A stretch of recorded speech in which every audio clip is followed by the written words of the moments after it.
जय सीताराम जी सभी को।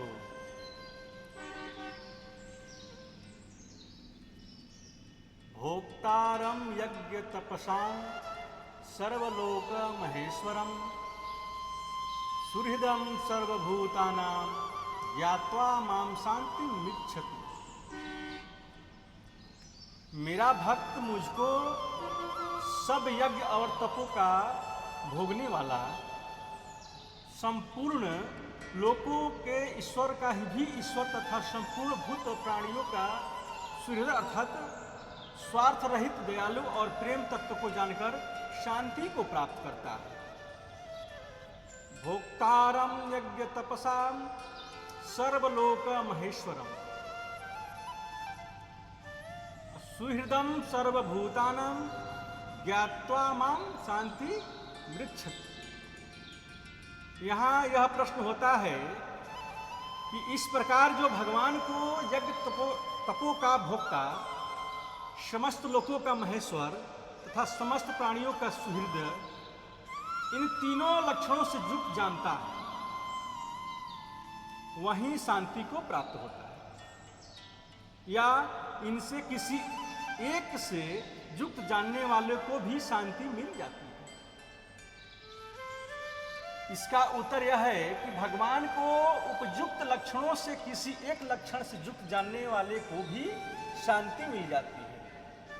इन तीनों में से यदि एक युक्ति को भी कोई समझ जाता है तो उसको शांति मिल जाती है। इसमें तो कहना ही क्या है। यहाँ भगवान को यज्ञ तपों का भोक्ता कहने का अभिप्राय यह है कि यज्ञ दान तप आदि जितने भी शास्त्र विहीन कर्म है, उन सबका पर्यवसान परमात्मा में ही होता है। जैसे आकाश से बरसा हुआ जल समुद्र में प्रवेश कर जाता है। जब बारिश होती है तो हर जगह से बारिश जो है, गड्ढा नाला से बारिश जो आती है नहर में आती है, नहर से जो आता है वो बड़े नदी में आती है, बड़े नदी से समुद्र में चला जाता है। वैसे ही सारे कर्म परमात्मा में ही समाविष्ट हो जाते हैं। इस प्रकार जानकर 9वें अध्याय में 27वें 28वें श्लोक में वर्णित भगवत दर्पण बुद्धि से कर्म करने वाला पुरुष परम शांति स्वरूप परमात्मा को प्राप्त होता है। भाव यह है कि पशु पंछी कीट पतंग मनुष्य देवता आदि सभी अतः उनकी सेवा पूजा ही भगवान की सेवा पूजा है।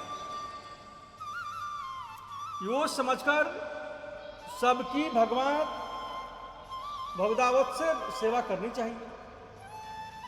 सब में भगवान है ये समझ के सबकी सेवा करनी चाहिए। जो इस प्रकार सबकी सेवा करता है वह सेवा करते समय अर्थात अतिथि को भोजन, गाय को घास, कौवे आदि को अन्न एवं वृक्षों का जल प्रदान करते समय वही समझता है कि भगवान ही अतिथि के रूप में भोजन करा रहे हैं। वे ही गाय के रूप में घास खा रहे हैं, वे ही कौवे आदि के रूप में अन्न ग्रहण कर रहे हैं और वे ही वृक्ष के रूप में जल पी रहे हैं। ऐसा समझना चाहिए। इस प्रकार समझना चाहिए कि हम ये सब भगवान कर रहे हैं, हम कुछ नहीं कर रहे हैं। सब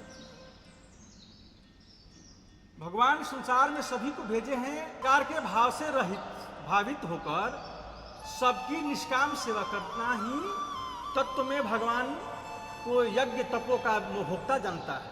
और ऐसा जानने वाला पुरुष, ऐसा जानने वाला मनुष्य परम शांति को प्राप्त होता है। भगवान को सर्व लोक महेश्वर जानने वाला अभिप्राय यह है कि भगवान संपूर्ण लोकों में ईश्वर के भी महान ईश्वर है। वही समस्त संसार की उत्पत्ति, स्थिति और संहार करते हुए सबको नियंत्रण में रखते हैं। इसलिए उनको परमात्मा, पुरुषोत्तम आदि नामों से जाना जाता है। जो उन परमात्मा को क्षर अक्षर तथा संपूर्ण प्राणियों और पदार्थों में श्रेष्ठ शक्तिमान सर्वात्मा योगी सर्वनियंता सर्वाध्यक्ष और सर्वस्वर समझ लेता है, वह फिर उन परमात्मा को छोड़कर अन्य किसी को कैसे भज सकता है।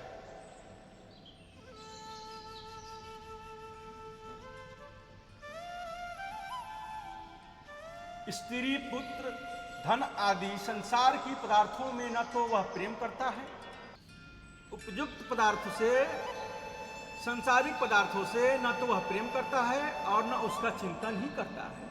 वह तो सब प्रकार से श्रद्धा, भक्ति एवं निष्काम पूर्वक नित्य निरंतर भगवान की भजन, अध्ययन, ध्यान में लगा रहता है।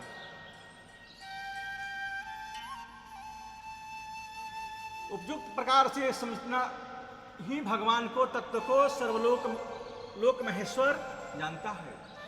और इस प्रकार जानने वाला मनुष्य परम शांति को प्राप्त होता है। भगवान को सब भूतों का सुहृद जानने वाला भाव यह है कि भगवान की प्रत्येक क्रियाओं में जगत का हित और प्रेम भरा होता है। उनका कोई भी विधान दया, प्रेम से शून्य नहीं होता है। इसलिए भगवान सब भूतों के सुहृद हैं। जो पुरुष इन रहस्यों को जान लेता है, वह फिर प्रत्येक अवस्था में जो कुछ भी होता है उसको परम दयालु, परम प्रेमी परमेश्वर का दया और प्रेम से ओतप्रोत मंगलमय विधान समझकर सदा ही प्रसन्न रहता है तथा भगवान का अनुयायी और परम प्रेमी बन जाता है। उसमें भी शुद्धता का भी भाव आ जाता है और अर्थात वह भी सब पर हेतु रहित दया करने वाला और सबका प्रेमी बन जाता है। उसमें देश भाव का नाश होकर क्षमा और समता आदि गुण स्वाभाविक ही आ जाता है और बुद्धि को स्वाभाविक ही भगवान में समावेश हो जाता है। इस प्रकार उसमें गीता में 12वें अध्याय के 13वें और 20वें श्लोक में वर्णित भक्त के सभी लक्षण आ जाते हैं। इसलिए वह परम शांति को पा लेता है। 6ठे अध्याय में 11वें में 13वें श्लोक तक आसानी से विधि बतलाकर 14वें श्लोक में भगवान ने अपने सगुण स्वरूप ध्यान करते हुए शरण होने के लिए कहते हैं। प्रशांतात्मा विगत भी ब्रह्मचारी व्रते स्थितः मनः संयम्य मंचितो मुक्त आसित मत्परः। ब्रह्मचारी के व्रत में स्थित, भयहित तथा भक्ति भाती शांत अंतकरण वाला सावधान योगी मन को रोककर मुझ में चिंता वाला और मेरे परायण होकर स्थित हो। प्रशांतात्मा विगत भी ब्रह्मचारी व्रते विस्थितः मनः संयम्य मंचितो युक्त आसित मत्परः। ब्रह्मचारी के व्रत में स्थित, भयहित एवं भली भांति शांत अंतःकरण वाला सावधान योगी मन को रोककर मुझ में चिंता वाला और मेरा परायण होकर स्थित हो। तथा इसी अध्याय के 3वें श्लोक में सर्वत्र भगवान को देखने का यह महात्म्य बतलाया गया है।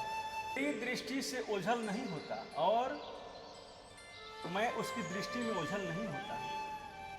इसी प्रकार इस अध्याय के 21वें और 47वें श्लोक में भी भक्ति का भाव अर्थात ओतप्रोत है।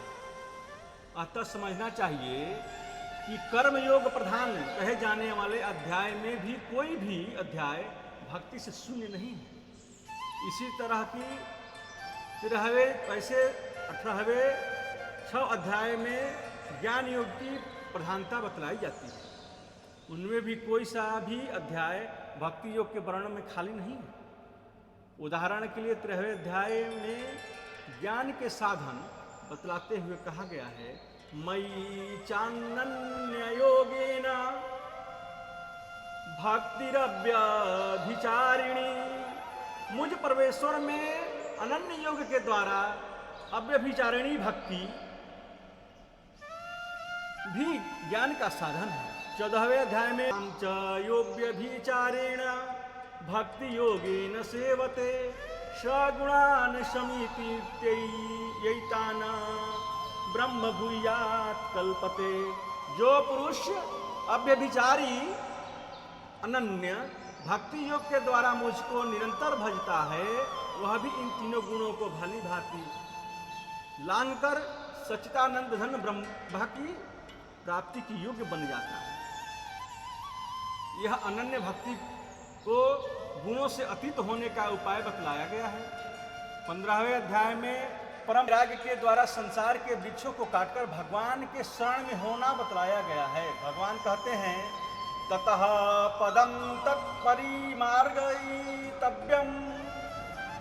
यस्मिन् गता न निवर्तन्ति भूयः तमेव चाद्यं पुरुषं प्रपद्ये अया प्रवृत्तिः प्रस्थिता पुराणी।